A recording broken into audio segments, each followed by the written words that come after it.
So again, these are all forms to prevent erosion. Green manures using dead plants as fertilizers rather than using chemicals as fertilizers is another way of preventing land degradation, not putting chemicals into the land. Erosion, obviously, there's lots of solutions, but farmers are still causing a lot of degradation on the land. Farmers are causing degradation from their irrigation systems, just using too much water. Not only is that sometimes overwatering and putting too much salt into the and leaching into the soil, but it also is depleting the world's aquifers. Farmers are causing degradation by the process of salinization. Again, this salinization is putting too much water into the soil. When a farmer puts too much water into their crop or into their land, that's called waterlogging. It's basically like suffocating the plants. They can't get the gases they need from their roots if the roots are underwater. A second problem, there's really two problems that come from salinization. A second problem is that salts can build up in the soil, and that's very hard to treat. Really, the only thing you can do if you have oversalted soil is leave the soil alone for decades of time to let the natural processes wash the salt back out of the soil. Farmers are causing degradation from over-fertilizing. You know from your test that plants need nitrogen and phosphorus and potassium, but if the farmers put too much of these things into the soil, it can cause a problem. Farmers are working on and looking at different types of fertilizers.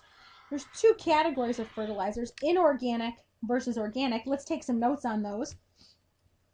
Inorganic fertilizers are synthetic fertilizers. Inorganic fertilizers are synthetic fertilizers. These are fertilizers that you go buy in the store. Okay, it's like Miracle-Gro, but on a much larger scale that a farmer would go buy. And you'll see that in the video that we're going to watch this week, how farmers go buy tanks, literally tanker trucks full of fertilizer. The benefit of using inorganic fertilizers is they work pretty well and pretty quickly, but the problem, what I want you to write down, the disadvantage to using inorganic fertilizers is that they cause a lot of leaching and runoff, and this is what leads to eutrophication. When we talk about the fertilizers running off from the land into the water sources and causing those dead zones in the ocean. So connection back to the last unit. So synthetic or inorganic fertilizers are very effective, but they cause that eutrophication. The organic fertilizers are manure, compost, the green manure, the plant matter that we talked about on the last slide. So organic fertilizers are natural fertilizers, manures, composts, and green manures or plants. The advantage of using these is that they're a little more natural. They're not going to run off as much. They're not going to cause as much of the eutrophication problems. But the disadvantage to using the organic fertilizers is you have to use a lot of them. To get the required amounts of nitrogen, phosphorus, and potassium, you have to use a lot of organic fertilizer. And this may end up causing a problem because if you put that much manure or compost onto your land, you may accidentally introduce a surplus of some other compound that you didn't want in the first place. So fertilization definitely causes some issues with land degradation. And, we have been focusing a lot on the agricultural side of land degradation, but remember, people that are raising animals and grazing their animals is also causing land degradation because they can, if they let the animals eat too many of the plants, it can expose the soil and make it very vulnerable to the erosion or an invasive species coming in. Grazing can also, as a second issue, cause a compaction of the soil. Not only can the animals expose too much of the soil and remove too much of the organic matter growing in the top, but it can also trample down that soil, pack it down, and make it unsuitable for growing. So we've looked at some of the policies and some of the issues with land degradation. Are the efforts working? Are the government interventions in all these things working? It probably depends on who you talk to if these policies are working or not. Are the policies protecting the farmers, or are they really hurting the farmers? A couple ideas we want to talk about here are subsidies. So subsidies are the idea that the farmers are actually paid money by the government to grow their plants.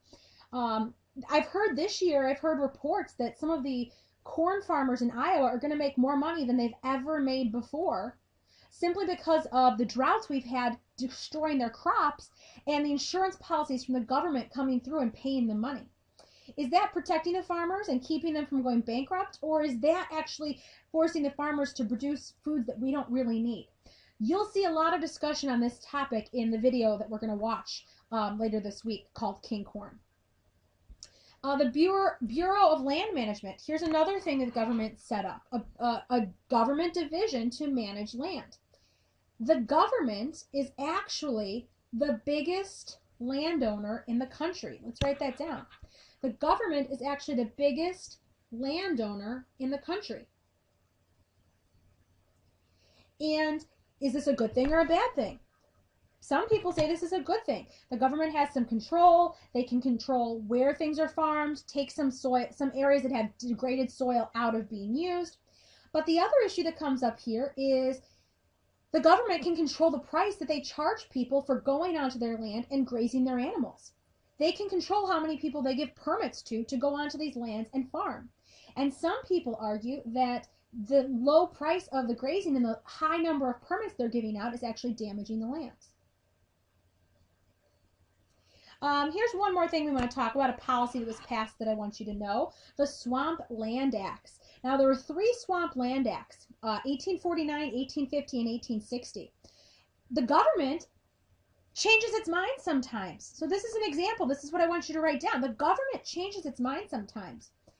In the 1840s, 50s, and 60s, the government paid people to go into swamplands and drain them and convert them into parking lots, convert them into subdivisions to get rid of that swamp land. The government would never do that anymore. Now the government realizes and has reversed all these policies because they realize that those swamp areas really prevent flooding in other areas. When we get rid of the swamps, we lose so many ecosystem services that we need. So when you start hearing about these agricultural policies, really look at them from all sides, because there usually is a good side and maybe a bad side as well. Some helpful policies, some policies that are a little more modern that right now I'd say you really can see the good side of. The Wetland Reserve Program, this is slightly, this is like the reversal of those Swampland Acts. The Wetland Reserve Program is a program that the government instituted that does not allow people to go in and convert swampland and wetlands into parking lots and subdivisions. It realizes that we need those ecosystems and the ecosystem services they provide. The Conservation Reserve Programs of 1985, 1996, 2002, and 2008. This program goes through and finds areas of land that are very eroded and does not allow farming on that land. The government right now I want you to write this down, has set aside the same amount of land as the size of Iowa. They set aside the same amount of land as the size of Iowa that they do not allow people to farm on because they said that land is already so eroded it just needs time to recover. They conserve all sorts of land, not just wetlands, grasslands, wetlands, wildland habitats, but an area the size of Iowa is now protected by the federal government.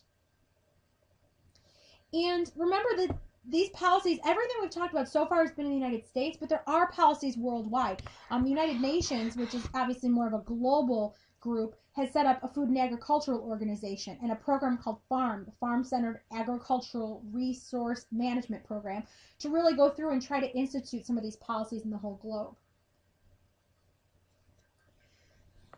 In summary, I do want you to write down a few things here, a few things I want you to remember.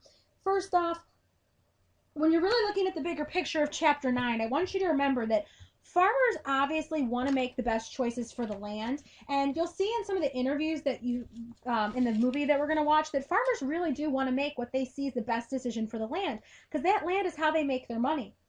But here's the big picture I want you to write down. Land degradation is usually a very slow process. Farmers usually need money very quickly. So the overall problem with the policies, with the causes of degradation, with the preventions of degradation, is that degradation is happening real slow. And the farmers have to react really fast to what's going on to get their crops and to make their money. So it has to be some kind of balancing act between the two. Okay, and the last thing I also want you to write down, because I feel as if a lot of this chapter does focus on the agricultural side, or on the crop land, is that 38%, and we talked about this at the beginning of the chapter, of our land is used for agriculture. I want you to really remember that of that 38%, 26% is the rangeland, 12% is the cropland. So 26% of the globe is rangeland for animals, 12% is cropland.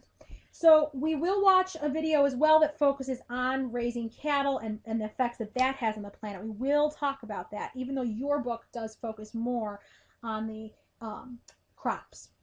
So at this point, what you need to do is go back to your target sheet. You need to fill out all the targets for chapter 9, and you need to think about, especially for the first half of the chapter, making yourself flashcards for all those terms. Because remember, we've talked about that's the area that most people need to improve the most on the test, is knowing the basic terminology.